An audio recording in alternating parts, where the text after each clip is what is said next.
So, if we really want to know how narcissists manipulate us so well, we almost have to go back to the beginning. And then have a look back at those early days, back when we first met, back when our self-esteem was still intact. So in this video, what we're going to talk about is this narcissistic love story. And in the beginning, the narcissists wear a mask. And this is when the narcissist, so carefully crafts their role to deceive and manipulate their victim. But before they even do that, they have to choose the victim. And narcissists don't just choose anyone to target. No, they don't. They're very careful who they target. And for the most part, what narcissists look for are people that have traits that they want. And so what does that mean? It means the narcissists target like the most loving, the most compassionate, the most caring of those people around us. Narcissists look for people with, big hearts and loving hearts, people with healthy boundaries and good self-esteem. It's interesting that they target those people because, it's like what's going on in their mind? What are they thinking? Maybe they think they're, like emotional cannibals. They just go around, they devour their prey and then take on the traits of their prey, thinking that somehow maybe they can just absorb all the stuff that they don't have. Because we don't actually know what goes on in their minds. But here's the reality. The reality is that you had something that the narcissist wanted. And then when the relationship was done, it was like just completely drained. You didn't know who you were anymore. And when you actually look at them, they're actually no better. If anything, it's almost like they're worse. I mean, you'd think that they would learn the lesson after a few cycles. But being an emotional cannibal and trying to devour, the heart and the soul of their victims doesn't actually work. It's a flawed strategy. So if that's not why they do it, and what could be another reason? Maybe what the narcissist is thinking is if they could just suck the good out of everyone, then, that will normalize their bad behavior. Maybe they think, with less good in the world, then, their evil tactics will just be more normalized, right? It's like, no, that's just not how the world works. One thing that I'm guessing with a reasonable amount of certainty is that narcissists, it seems like they have like a hole, like right in the center of their chest, right where a normal person would have a heart. And then they kind of go out in the world with this missing. And they look for people like warm people, kind people, compassionate people with human hearts, and then just try to devour that, and it ends up just going into a black hole, disappearing, and then they need another victim and another victim and another victim. And they just don't seem to get it. It doesn't matter how many times they do it, they just don't seem to get how love works. And here's the thing, when a narcissist squeezes the love out of someone's heart, it feels like there's nothing left, especially the longer that we're in these relationships. Because, what ends up, like hearts, if we look at hearts, they need to be fed and nurtured. And that's just not something that the narcissist mind can even comprehend or even understand. And the weird thing is like when we first meet a narcissist, we don't actually see them as a narcissist. What we end up doing is seeing the mask, and the mask is just a character that they play. Someone who just perfectly mirrors back the person that, we need the most. If we need someone who's attentive, the narcissist will be so attentive. If we need someone who's affectionate, the narcissist will be so affectionate. If what we're looking for back in the early stages is someone that's just a really good listener, suddenly the narcissist becomes a really good listener. And they're really good at mirroring what you like. Oh, you like that music. I like that music. Oh, you love pasta. I love pasta too. Later on as the relationship goes, you realize they never liked that music and they hate pasta. So why do they pretend like that? And you know what? Here's the thing, the interesting thing about, just coming face to face with just like a narcissistic devil. Because, maybe it's just the way we grow up. We think that when, a devil walks into our life, they're going to, have red skin, they're going to have horns, hooves on their feet. But instead, in those early phases, those narcissists walk into our lives like sunshine on a cloudy day. The narcissists, they play the role of our soulmate, almost like to perfection. Just, it's so perfect. The way they played that role. Just, I wish it was real. I wish. And it's not, because these narcissistic relationships, eventually they all end. And when they all end, they end in this just dark, cold, damp alley where just danger seems to lurk. And, sanity is lost. Their sanity and ours, right? And the lesson is narcissists are not who they appear when we first meet them. Narcissists appear as, people that we think we need. And then they hide that. They hide that behind a mask, who they actually are. Because the narcissist doesn't show their true intentions right away. Their true colors, those come much, much, much later. Much later. They're narcissists. They're just so clever that way. They have to bait us. They have to hook us. They have to sell us a story, sell us a fantasy. And when we first meet our narcissist, we hear the narcissist story. If you remember back their story, that first story that they tell us, maybe it pulls at our heartstrings. Maybe their story is actually super compelling, and they present themselves as either Prince Charming or Snow White, sleeping in the woods, and they make us believe that there's all these horrible people around them that've done horrible things, and we later find out that those weren't true. They were the horrible people, and they did horrible things to other people. And that's a heartbreaking reality to grasp. Now, when we look back at our narcissistic story, back to when we first met, we can see it now with fresh eyes, because everything becomes clear, because that first story is just filled with deceit and is just as cold as a knife. A knife that's been dipped in liquid nitrogen. It's so cold, this first lie, that we believe it, or at least we believe it at first. Because back with narcissistic relationships, back way in the beginning, they pull all the right strings. They know exactly how our hearts are operating, and we love it. And it's wonderful. It's love that we first get from the narcissist. It just feels like, a warm blanket just made of, teddy bears and rainbows and sunshine. That's exactly what it feels like. It's that first illusion. And that blanket that was made from teddy bears, unicorns, and sunshine, yeah, well, that was just a facade. And it was designed to be that way. And it was designed very precisely. And it was designed with, very, very specific targets, almost like a sniper with perfect aim. And when we first encounter this with the narcissist, when they make us feel so safe and loved, and the words that they use are very, very carefully selected. These words are like double-edged swords. And then they can flip the sword and use that cool side almost as a bomb to help just soothe the cuts that they created, the ones that they inflicted. It's so weird. It's so messed up. And here's the thing. The early narcissistic facade, it can't last long. No, that illusion takes a lot of work, takes a lot of effort for them. It's a lot of pretending. In this love bombing phase, this early phase of the relationship, there's a clock, there's a timer on that facade because it can't last long. So what does the narcissist do? It puts them on a mission. They get on this mission. They know they can't keep this facade going on forever. They just can't. So what do? They fast track intimacy.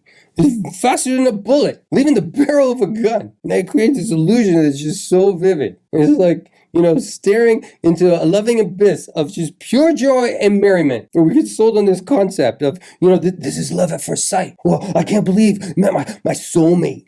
Soulmates, right. Yeah, I'm sure it happens. I'm sure there is love at first sight. I'm sure there is a soulmate out there for all of us.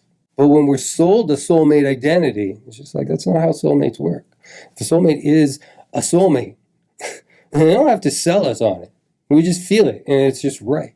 And here they are. They're just selling us this concept, this fantasy, this fairy tale. And we want to believe it. We really, really want to believe it. It's like so much. Only to find out later that there's really no happily ever after afterwards. And at first, it's just like we can't believe that, this is real. That, this could be happening to us. That we finally met our soulmate. It's like, oh my God, thank you so much. I'm so lucky. Where's Cupid? Cupid's over there. Thank you, Cupid, for finding me this. It's not Cupid. It's not even close to Cupid. And then as the relationship develops, the tale just gets more and more twisted. The narcissists, they play the victim card so well. They play it like, it doesn't matter what hands are dealt. They've got aces up their sleeve in there, and then some over here, and then behind everywhere. There's aces everywhere. Narcissists, they're like cheaters. They're like cheaters at life. No matter what the conflict is in that with these narcissistic people, they always see themselves as the wounded party, scarred by all the perceived, betrayals. Some of them they just imagine. Some of them aren't even real. Some of them they just dreamt of. And they're like, yeah, that's true. That's what narcissists do. And you, as the victim, is this sweet, loving, empathetic soul. You're just an unsuspecting audience to the narcissist deceit. And yes, early on in these relationships, when we first meet them, we get drawn in. We get drawn into their, well-rehearsed narcissistic narrative that just, plays off our sympathy, our compassion. And we give it to them. They give you those early victim cards, those early warnings, just kind of as a test. A test to see, is this something that they can keep doing? How far can they go? And little by little, they exploit it more and more and more and more. And then, these narcissistic relationships turn into utter chaos. And it didn't happen, one day. It happened over time, and it built up over time. And it's so weird because at first, these narcissistic relationships, they make you feel like you're the center of the universe. And, we all just kind of love it. We just buy into it because we want to be sold. That's exactly what we want to do. We buy into it just hook, line, and sinker. We're just like unsuspecting fish swimming in the ocean, and oh my gosh, There's a worm just floating there out of nowhere. Oh, it's a free meal to fill, our hungry bodies. And when we first bite down on that, that morsel, that tree, we're just completely unaware that there's a hook and a string attached to that line. And you realize that, you become the prey in this just twisted game. Narcissists are very strategic when they hook us, like fish. It's just they'll loosen the string, let us swim a little bit, and then they'll pull us closer, and then let us go a little bit, and then pull us closer, and pull us closer, and pull us closer. And just over time, what ends up happening is just like, as soon as you think that, I can't take it anymore, they give you a little bit of slack. They love bomb you for a little while. And then they get meaner and meaner. And what you're realizing is this fishing line is just getting shorter and shorter and shorter. And you got to think about like the mind, like how messed up and how relentless are these narcissistic predators? What they're looking for is what, piques your interest early on. They're looking for what piques your interest, what moves your soul. And that's what they use. And whatever that is, what moves your soul is what they use to put on that hook and throw it into the ocean and then catch themselves like a nice empath. And it's so convincing when we first meet these narcissists, how well they play their role of our soulmate. They play it so well, make you feel like such an amazing person. But then, things start to escalate and escalate. And this narcissistic roller coaster, it just starts to move faster and faster. And what started as just like a quiet date, maybe, turns into this weird romantic thrill ride that has a really dark underbelly that's just hidden from sight. So what's the narcissist's plan? To make you feel safe, make you feel loved, make you feel heard, in order to isolate you from your circle, from your support system. It's just like a lion, when it's out there hunting a baby zebra, what does it want to do? It has to separate it from the pack, because the pack will protect the fowl. And that poor little baby zebra doesn't really have a chance, because they've lost their protection, they lost their network. They lost the protection of the herd. When we first meet a narcissist, we have a herd. Then as the relationship develops, it's like our herd just starts making more and more distance. And as our herd goes further and further away, it enables worse and worse behavior that people don't even know about. And then what happens? What happens when a narcissist, just isolates us into this narcissistic darkness? And it comes when you least expect it. This isolation once was just comforting, like a warm blanket. It transforms into a prison. Like you walked in and got sold a castle. And suddenly the castle gets smaller and smaller and smaller. Then you realize that it wasn't a castle at all, it was a prison. And that love from the beginning of these narcissistic relationships, it quickly evolves into something just, far more sinister. And the mask that narcissists wear, the Prince Charming mask, the Snow White mask, it just begins to crumble and just revealing this dark malevolence that's just lurking underneath. It ends up just being a slap in the face. It jolts you out of that perfect, comfortable life that they created. The life that narcissists once made safe is no longer safe once that mask starts to crack and more of the true self starts to be revealed, because they're aware that they're growing a trauma bond between the victim and prey, and the narcissists hold on to like these trauma bonds so they can control the story, so they can control the narrative, all while the victim is just trying to wake up from this weird narcissistic dream, this nightmare. That's when you come to the term, and it's a harsh reality that we face, that you're not dreaming, you're not asleep, you just got trapped in like a bear trap with these narcissistic clutches, where the jaws of this bear trap are just lined with just trauma bonds that are just so hard to break once they close. And we see it, and we know that the narcissist mask just starts to slip, just revealing their true face, their true self, their true nature as a manipulator. And even though narcissistic relationships begin by feeling it's just like, immaculate conception, because of the words the narcissists use, the language that they use, and the empathy that they can fake. Oh, they do it with such skill, almost like, a master artist just wielding a brush, using emotions and kindness and caring and understanding and compassion and empathy. The narcissists are just painting over a hellfire. And the further these relationships go, the more the narcissist just increasingly, isolates people and controls the narrative more and more and more. And you can look back and you can see that this is, the story of narcissistic relationships. And it's a story that has a warning to it, a call to arms, to recognize red flags, to heed those narcissistic signs earlier in relationships. We can start to see other people that have just got ensnared in this twisted narcissistic reality that you don't recognize until you know exactly what to look for. Those little subtleties. Because it takes time. It takes time to see the narcissist. And, they're just like cunning architects. And throughout the relationship, they go around just laying traps. These traps with just illusion and deception. And they lure us in with these, intriguing little snares. Painting this beautiful canvas that's just painted over just darkness. And we realize that when we look back at the narcissistic relationships, it's just like they were playing the puppet master the entire time. And we were just unwitting participants in their drama, sucked into their false stage with two-dimensional plastic props that slowly over time start to disappear. But here's the thing, we don't have to be stuck on this narcissistic puppet stage. We don't have to be captive in this, manipulative little, stage performance. And we can rewrite this narcissistic script and just peel back the layers to expose the truth, to speak our truth, to just free ourselves from delusions, from the masks. It takes time, it takes support, it takes understanding from people. That because if we believe those early stories at the beginning of these relationships, and others did too, and quite often when these relationships end, they end so badly, people are like, you guys seem so happy. It seems like you had the perfect relationship. And other people just believe that. And when the truth actually comes out, when the truth starts to be spoken, it takes a while for people to even get that they too were a victim, because this partnership wasn't real, it just wasn't.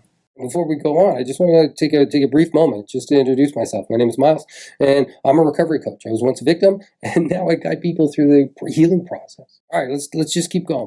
It's important to look back. It's important to look back at these narcissistic relationships back at the beginning. So notice those first cracks in the narcissist mask, because looking back can be a critical step in unraveling this narcissistic delusion that they've just kind of created and painted for us. Because in the hindsight of looking back, you start to see the truth of who the narcissist actually is. And when we look back, when we first realized that we got sucked into their love bombing, that first betrayal before all the dominoes fell, and our lives just fell apart. Because our eyes are clearer now. We know who they are. And by looking back, we can see what got us into that situation. And we can make sense of all the chaos and the nonsense that happened. And we do it with clear eyes. And sometimes when we look back, it can kind of hit us like a bolt of lightning. It just strikes in the dark. To remember that very first betrayal, the very first sense that we had where, our narcissistic spider sense said something was wrong. That first discomfort, just looking back at that moment, helps us understand how the heck did this happen here? How did this happen to us? How did this happen to me? Because in those early narcissistic red flags, the ones that we missed, the ones we didn't see or made excuses for, they were there. But at first, those early red flags, they were just kind of like this little whisper in our ear. They were like so quiet. They were so subtle. It was just this uneasy feeling that made us kind of feel like something just isn't right. And over time, these whispers get louder and louder and louder and louder. And eventually, these whispers get really loud. And it can feel like, when the red flags get huge, so big, it feels like somebody took a red flag and just hit you in the gut. Because that first really big red flag, first it was the small ones, but the big one, that was just like, boom, shattered our reality, shattered our world. We start to see the lies. We start to see through the fantasy. We start to question whether anything that we once believed was true. And we can also look back at how the narcissists first defended themselves against those first early red flags. When we first started to suspect that something was off with them. You know what the narcissist does is just they rationalize or they minimize their own narcissistic behavior. They may even try to make light of it. It wasn't as bad as you think, or it's just a misunderstanding, or I had a bad day, whatever that was. Notice how they handle those first early confrontations. It's almost like a test, because the narcissist, expects us to give them a free pass. Attributing bad behavior to something else, something that sometimes doesn't even have anything to do with them. Or you're exaggerating and you're blowing things up that you don't need to. Or it's simply not true. It's flat out lie. It doesn't matter what the excuse is. The behavior still can't be forgiven. It doesn't get a free pass. You don't get a free pass for everything. But the early times, they wanted those free passes and free passes and free passes. And then they expect us to just forgive more and more and more. But there's a limit to how much people can forgive. And when we start looking back at our relationship with the narcissist after it's over, we end up feeling almost like a detective, just trying to find a reason or a rationale for the narcissist's behavior. We try to make sense of what's just unfolding before our very eyes, what we actually saw. And start to wonder, ask ourselves, was that real? Or did I imagine it? And that's where we can start to see, what was in the narcissist, manipulation, tactical arsenal that they had. What were these things that they used that we believed that we shouldn't have? Things that they did just to cover up, all their evil deeds. And we start to see from fresh eyes how they managed to construct this, complex web of just falsehoods and half-truths, 30% truths, and complete fiction, science fiction even. Things that we believed or wanted to believe. And we gave out way too many free passes. We made way too many excuses. We wanted to believe something that wasn't real. And eventually reality hit us. It was like a baseball bat, right in the back of the head. Don't even see it coming. And when you look back, you can see how the narcissist played their little game of manipulation. How they just created this masterpiece. And what did they use to create this masterpiece? your miseries, your past, your present, any kind of insecurities they would use and twist and distort, create these alternate realities. With a little bit of proof and story, they just kind of take something, a little something with a little bit of truth, and just paint something completely different with it. It's messed up how their mind works, how their brain thinks. And narcissists will use parts of your vulnerability that have nothing to do with the lie the narcissist is telling in the moment. Like, nothing to do with it. This is part of the story. The narcissist is just created to cover up, their bad behavior. It's a complete messapalooza of crafting, some absurd fantasy into, something that they claim is reality. But I don't know. That's not reality. This is a horror film you just created using perfectly good people with good traits, positive traits. And yeah, they're not perfect. But you can't pick it apart and just say this is who you are. That's just how narcissists bend reality. And what you end up finding is that every conversation with a narcissist is just an opportunity for them to, mine for your vulnerabilities and to manipulate you. They're just so skilled at finding out, what triggers you, and then keeping those triggers in the back of their mind. And they do that in the love bombing phase and the calm phase, where it's just like you let your guard down, say, oh, this person is so nice and so kind and gentle. And you know what, I'm going to tell you some of my vulnerabilities. And they're like, oh, okay. And they'll put it here, and they'll put it here, and they'll put it here. And then afterwards, they're like, I didn't forget this. Now I want to act badly. Oh, but remember when you, And it's just a cover-up. It's just a smokescreen. And they do it like a spider that's just kind of knitting a web just to ensnare, innocent victims into their little trap. And in this trap, once you're in this trap, even your reactions to their bad behaviors sometimes is somehow to blame for the nonsense that what they're trying to do is cover up. What narcissists trying to do is cover it up. And it's maddening. It's nutty. It's a complete distortion of reality. It's like some kind of weird dystopian acid trip, where your reactions to their bad behavior is the cause of their bad behavior?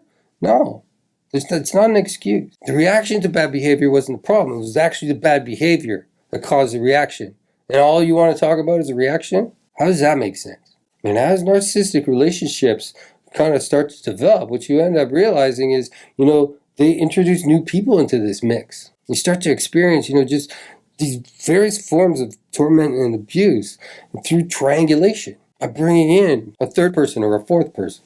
And it's a weird narcissistic theatrical production that they create. And on this stage, it's like the ground is constantly shifting, constantly moving. And the walls are shifting. And the stage that you're standing on is actually your life. And these new characters, the triangulation that narcissists bring in, like even those characters, they're not real. They're not who they seem.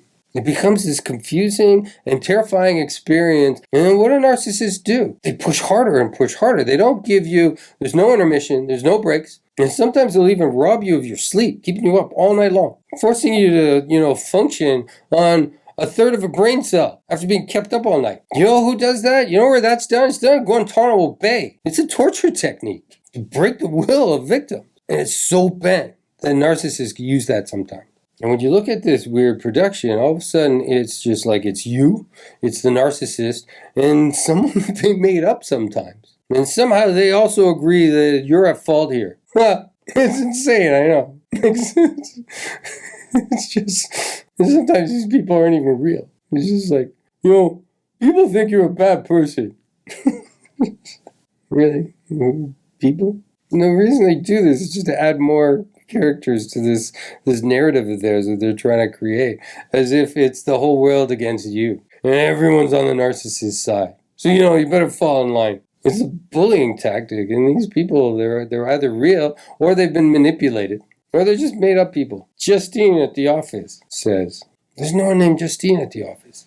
And because they're just actors, just because they're characters that are designed to triangulate you into feeling more and more like a victim, these characters, it's just like they're perfectly crafted, they're perfectly manipulated to just, regurgitate the narcissist's words, making you feel like you're the unwitting victim in a narcissistic horror film that started off as a wonderful life. And it's so weird, these other supporting characters, because it's like the only people in the narcissist's life are the people that, support them, to support their bad behavior, who enable them. And it's so weird to sit back as the narcissist throws praise on others while being demanding and demeaning to you and ignoring you completely, writing you out of this script altogether. And while you're in this, emotional turmoil, What do? They just seem to have this weird sense of joy, like they're enjoying it. It's this narcissistic orchestra. Man, they like to pretend they're the conductor.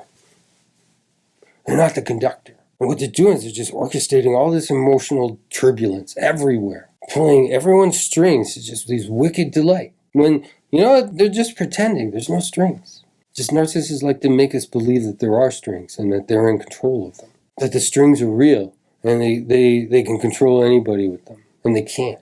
And another tactic that narcissists really love to use is just gaslighting. And they're just masters of this deceit, masters of gaslighting. And because they have this weird ability to just shape the reality of your relationship and the relationship with others. And you're in the relationship. You're actually part of this relationship. And yet you feel excluded. It's weird how that happens.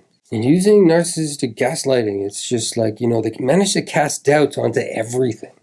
They manage to cast doubt on you, on your inner voice. And it feels like, they're taking up space inside your brain like a parasite. And even if they're not in the room, the parasite is inside your brain. It still feels like it's there. Even when they're not there, it can feel like they're watching us. They're silently judging us. And what it ends up doing is it just ends up leaving us in this state of just perpetual confusion and just self-doubt. We start to question our own reality, start to question our own thoughts. And if we stay there too long, we'll actually, lose our sanity. Because, they're just such experts at creating all these illusions. And in creating all these illusions, it makes you wonder, what's real and what isn't. And through gaslighting, what narcissists can do is they can distort your strengths and bend and twist them somehow into weaknesses.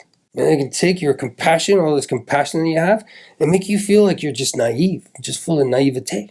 And they do it all by just maintaining this facade that they're still the ones in control. Because narcissists, they're like, they're con artists or confidence men. Narcissists weave this, complex web of lies, blurring the lines between fact and fiction. And narcissists can use, blame and shame as just a form of erosion to take away your self-esteem. They do. Like blame and shame. And the longer that we're in these narcissistic relationships, what we're going to find is the narcissist systematically blames you for everything. Why? Because he can't take accountability. If I can't take accountability, who's the other person that's here? So it has to be your fault. You're a bad person, right? It's like, wow.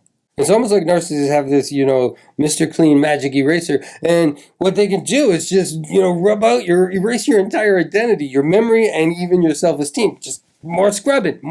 There it goes. Bye-bye identity. Bye-bye self-esteem. Bye-bye happy memories. You seem to think that they could just erase, the fundamental essence of who you are. And the truth is they can't. And they try. They will try to paint your strengths as flaws and turning your compassion into, a perceived weakness. And compassion is not a weakness. The fact that they don't have compassion, well, that's their own problem. But because you do, it doesn't make you weak. Remember, in these bizarre narcissistic dramas, the narcissist projects their own weaknesses onto other people. It's just a form of projection. Because they struggle with processing emotion. So if they have an emotion that they can't process, what you're going to do is be in a conversation with them, and all of a sudden you have their emotion. They've actually given it to you. And suddenly you're mad or you're sad or you're feeling guilty or ashamed. And it's not even you. It's their guilt, their shame, their anger, all their emotions that you don't know what to do with. So they play these little games, these little twisty little conversations. And all of a sudden, you're left to process their emotion. It's just a sinister form of emotional judo. It's like narcissistic mental, martial arts, where they end up using your own goodness, your own positive qualities to, defeat you. And narcissists do this by they invade, that sacred space of your, sacred inner peace. And they do it through psychological manipulation. And the narcissists, they just become this squatter. And they're just taking up space in your brainosphere, projecting their distorted realities onto you. It's like you started this relationship and all of a sudden you find yourself in the middle of this, twisted little funhouse, a place with just full of malice and full of contempt. And where the more you're in this, the more you end up losing yourself, feeling lost. As your sense of self just slowly crumbles. It's like a sandcastle that's just kind of worn away by relentless little narcissistic waves. Your whole sense of identity feels like it's just been washed out to the sea. Just like the waves of the sea, it just feels like the narcissists are just, relentless. They have just endless energy to torment you relentlessly. The narcissists don't just, damage and destroy your own, emotional landscape. They end up reshaping it, all according to, their malevolent design. And when we start to unpack and unwind and look through this, toxic narcissistic narrative, really reveals how cunning and insidious these tactics are. It becomes essential for victims of narcissists to regain their control, regain their sense of self, and to break free from this narcissistic grip and just reclaim our lives again. And by looking back, we can actually see the erosion of our self-esteem and our own identity in these narcissistic relationships. And by looking back, it's almost like it's laid bare. And we can see through these, complex manipulative tactics, how they worked and what they did to us. What damage did they cause? What triggers did they insert into us? And then we can create space. And once we heal those wounds, they create scars. Once they create scars, their skin toughens up. And then these tactics, they can't use them against us anymore. Not that narcissist, not any other narcissist that might come along. Which is why it's so important for us to understand these dynamics that are just created by the narcissist. And it's essential for us to regain our mental health and our emotional freedom and, escape from these abusive relationships just once and for all. And then just say, no, hell no. This stops. It stops right now. I'm taking back what's rightfully mine. Because in doing that, that power that was taken away, that we actually gave away, was ours to give. And if we gave away our power, guess what? We can also take it back because it was ours in the first place. And sure, we gave it away little by little, bit by bit, and they took it away slowly, little by little, bit by bit. But that power inside of us is actually infinite. It's still within us, and we're not broken. Because what you're going to learn at the end of these narcissistic relationships is that you're pretty much forged by fire, forced to grow strong and build this new resilience, to develop new strategies. And those new strategies, they're not just going to help protect you in the relationship that you're in, but also protect you as life goes on. And you come out of these narcissistic relationships with way more resilience than you ever thought. Because they might bend us, but we don't break. And when you bend and don't break, what you realize how flexible you are. And if they can bend you one way, you can bend yourself back. And when that happens, then the narcissist illusions just completely crumble. And those puppeteer strings that they think they have, severed, gone. Whoosh.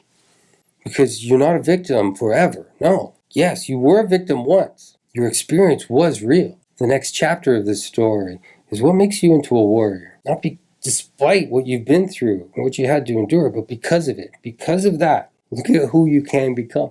Because if you can overcome that, what is there in life that you can't overcome? And battle scarred. Absolutely. We're going to be battle scarred from narcissistic relationships. But those scars, they don't represent, proof or evidence of our weaknesses. What they are is a testament to our strengths, the things, what we can survive, what we can endure and grow from. And what are scars? Scars are just reminders of all the times that life tried to take us out and failed. And the narcissist failed to take you out because you're still here. You're watching this video, you're learning, you're gathering information, you're starting your journey to healing and growth. And as you go through this journey, you're not going to be surviving anymore. You're going to be thriving. You're going to be stronger. You're going to be wiser. And you're going to be ready for, all the chapters of your new story that's going to forge out of this old one. And that's a powerful you. I hope you found this inspiring. I hope this information was helpful. If it is, please show your support. Just follow, like, or subscribe. My name is Miles. I'm from Narcovery. I'm a recovery coach. I was once a victim, but now I help other people just kind of, process and heal and grow and, redefine their lives. So if you're looking for support, if you're looking for help, you can find support on narcovery.com, or you can even just comment, Narcovery Recovery, and I'll post a link to my recovery program. Thank you so much.